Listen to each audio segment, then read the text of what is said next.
भारत ने सरक्रीक और राजस्थान बॉर्डर पर फौज लगानी शुरू कर दी है। भारतीय जासूस तैयारी की कराची के करीब परवाज है, पाक फजाइया ने उसको मारकर भगा दिया। इस्तांबुल में पाक अफगान मुज़ाकरात का एक दूसरा दौर आखिरकार बिल्ली थैले से बाहर आ गई है।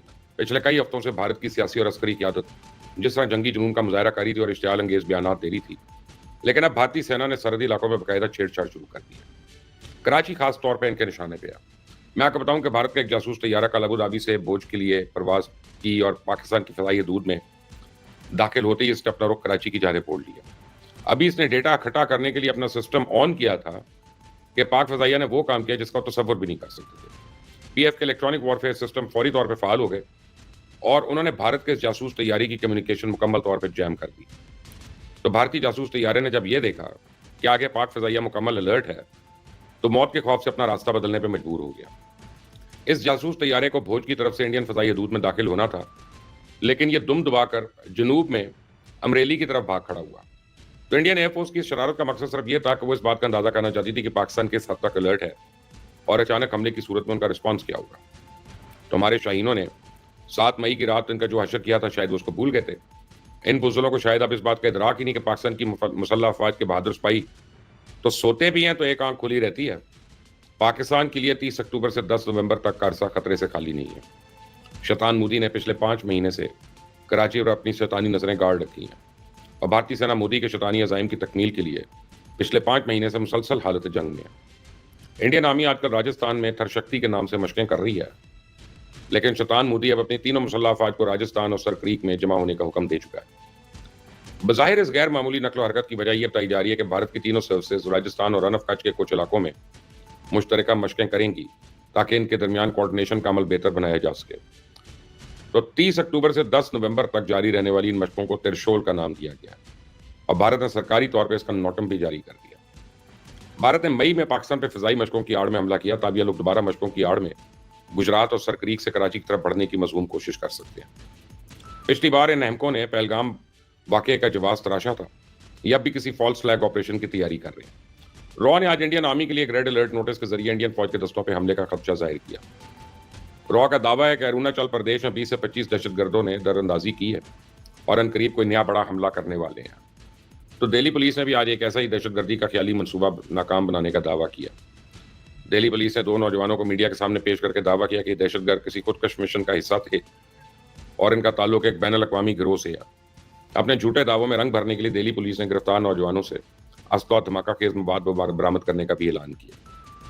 तो भारतीय इदारे इस किस्म के जाली दावों के जरिए पाकिस्तान के खिलाफ एक फिजा तो बना रहे हैं ताकि कल को जब कोई फॉल्स फ्लैग ऑपरेशन का ड्रामा रचाकर पाकिस्तान पर इल्जाम धरने की कोशिश करें तो उनके लोगों को वो ड्रामा हकीकी नजर आए। असल में भारत पाकिस्तान के बारे में चंद खौफनाक गलतफहमियों का शिकार है। भारत को पहली गलतफहमी तो यह है कि वो समझता है कि पाकिस्तान के अवाम अपने मुसल्लह अफ़वाज के साथ नहीं। इससे पाकिस्तान में इसको सियासी इंतशार तो दिखाई देता है, लेकिन वो इस हकीकत को नजरअंदाज कर देता है कि मई और अक्टूबर में जब हमारी सरहदों पर जंग शुरू हुई तो पूरी कौम मुत्तहद होकर पाक फौज के शाना बशाना खड़ी हो गई। भारत को दूसरी बड़ी गलतफहमी यह है कि वो आज भी समझता है कि इसने पाकिस्तान को स्वार्थी तौर पर तनहा कर रखा है, लेकिन भारत को शायद इस बात का अंदाजा नहीं है कि आज पाकिस्तान एक बावकार मुल्क के तौर पर पूरी शान के साथ अपने पांव पे खड़ा है और दुनिया का हर अहम मुल्क हमारे साथ ताल्लुकात का ख्वाहिशमंद है। फील्ड मार्शल आसिम मुनीर इस वक्त मिस्र में 2 तरफा फौजी ताउन के समझौतों पर दस्तखत कर रहे हैं। Air chief Zaheer Babar Sidhu Romania में अपनी कामयाबी की दास्तानें सुना रहे हैं। नेवल चीफ इस वक्त अमेरिका में है, जबकि joint chief general Sahir Shamshad Mirza भी मालदीव पहुंच गए। तो भारत को अपनी औकात का अंदाजा इस बात से कर लेना चाहिए कि पोलैंड ने भी कश्मीर के मसले को मुतनाज़ा करार दे दिया और ये पाकिस्तान की स्वार्थी जीत है। यह इस बात का सबूत है कि आलमी तन्हाई का शिकार पाकिस्तान नहीं बल्कि भारत है, जिसका प्रधानमंत्री अमरीकी सदर के साए से भी दूर भागता है।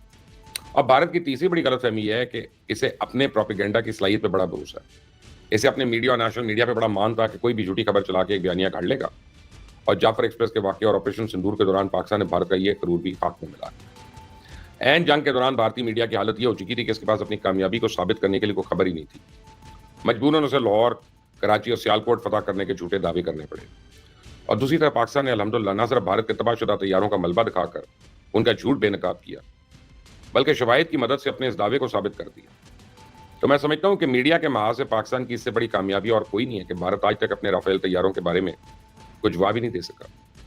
और भारत की चौथी गलतफहमी यह है कि खुद को एक नाकाबिल तस्कीर फौजी ताकत समझता है। ऑपरेशन सिंदूर में जिल्लत आमेज नाकामी के बावजूद भारत को आज भी अपनी अस्करी बरतरी पर बड़ा नाज है। ऑपरेशन सिंदूर के दौरान पाकिस्तान इसका ये गुरूर भी खाक में मिला चुका है। भारतीय हमले के बाद जिस तरह पाकिस्तान ने फौरी तौर पर रिएक्ट किया, इसके बाद इंडियन एयरफोर्स अपने जंगी तैयारी ग्राउंड करने पर मजबूर हो गई और सिर्फ 3 दिन बाद भारत घुटनों पे आ गया और सीज फायर की अपीलें करनी शुरू कर दी। अब भारत की सबसे बड़ी गलतफहमी यह है कि वो पे दर पे नाकामियों के बावजूद आज भी एहसास बरतरी का शिकार है। वो खुद को इस खित्ते का चौकीदार समझता है। कभी वो खुद को दुनिया की चौथी बड़ी मीशत करार देना शुरू कर देता है और कभी दुनिया की तीसरी बड़ी फजाई कुव्वत होने का दावा करता है। तो पाकिस्तान ने भी अब तैयार कर लिया कि भारत के इस नाकाबिले तस्कीर होने के वहम को खत्म करके रहेंगे। मैं आपको बताऊं, हमारा मगरबी हमसाया अफगानिस्तान भी कमोबेश इसी किस्म की गलतफहमियों में मुब्तला है। हाल उनका यह है कि 2 दिन भी जम के नहीं लड़ सके और अपने इत्तेहादी भारत की तरह सीज फायर की अपीलें करना शुरू हो गए। सरहदी गुजरगाहों को बंद किए अभी 2 हफ्ते भी नहीं हुए और अफगानिस्तान में एशियाई खुराक की कीमतें आसमान पर जा पहुंची हैं। अक़वाम मुत्तहिदा के ज़ैली इदारों ने खदशा जाहिर किया है कि चमन और तुर्कम बॉर्डर का मजीद कुछ अरसे बंद रहा तो अफगानिस्तान में तो एशियाई खुराक लोगों की पहुंच से दूर हो जाएगी। यही वो मुसीबत है जिसने अफगान तालिबान को मुज़ाकरात की मेज पर बैठने पर मजबूर किया। यही वो मसाइल हैं जिनकी वजह से अफगान तालिबान दरअंदाजी रोकने पर मजबूर हुए। आप देखें, जिस दिन से दुआ मुज़ाकरात के बाद सीज फायर हुए, उस दिन से अफगानिस्तान से आने वाले दहशतगर्दों के हमले बंद हो गए। सरहदों पर अमन और अमान कायम करने के लिए पाकिस्तान और अफगानिस्तान के दौरान इस्तांबुल में आज मुज़ाकरात का दूसरा दौर शुरू हुआ और ये दोहा में होने वाले मुज़ाकरात का एक तसलसल है। अफगान वक्त की क़यादत कायम मकाम नायब वज़ीर दाखिला हाजी नजीब कर रहे हैं, जबकि पाकिस्तान की तरफ से वज़ारत दिफा और खारजा के अहदेदार बातचीत करेंगे, जबकि इंटेलिजेंस हुकाम भी इनकी मावनत के लिए वहाँ मौजूद होंगे। तो मुझे यकीन है मुज़ाकरात के इस दौर में दोनों ममालिक के वफूद दरअंदाजी रोकने और बॉर्डर की 2 तरफा मॉनिटरिंग के लिए कोई निज़ाम वज़ा करने में कामयाब तो हो जाएंगे। बॉल अब अफगानिस्तान के कोर्ट में। अब ये अफगान तालिबान को फैसला करना है कि उनको जंग का रास्ता अपनाना है या अमन और अमान को तरजीह देनी है। जंग या अमन, फैसला जो भी हो, पाकिस्तान दोनों सूरतों में तैयार है। और अफगानिस्तान को हमेशा एक बात याद रखनी चाहिए कि पाकिस्तान ही वो वाहिद मुल्क है जो इसके अच्छे बुरे वक्त का साथी और तनाव के इस माहौल में पाकिस्तान ने अफगान ट्रांजिट रेलवे के मंसूबे पर काम बंद नहीं किया अभी तक, लेकिन कर दें तो अच्छा है। बहरहाल मैं आपको एक बात बता दूं कि मोदी कल तक तुम्हारे 7 तैयारे थे, आज ये जो हमने छोड़ दिया इसको जैम करके ये 8वां तैयारा तुम्हें मुबारक हो। तुम्हें सिर्फ ये बताने के लिए कि तुम्हारा कोई तैयारा पाकिस्तान की फिजा में परवाज नहीं कर सकता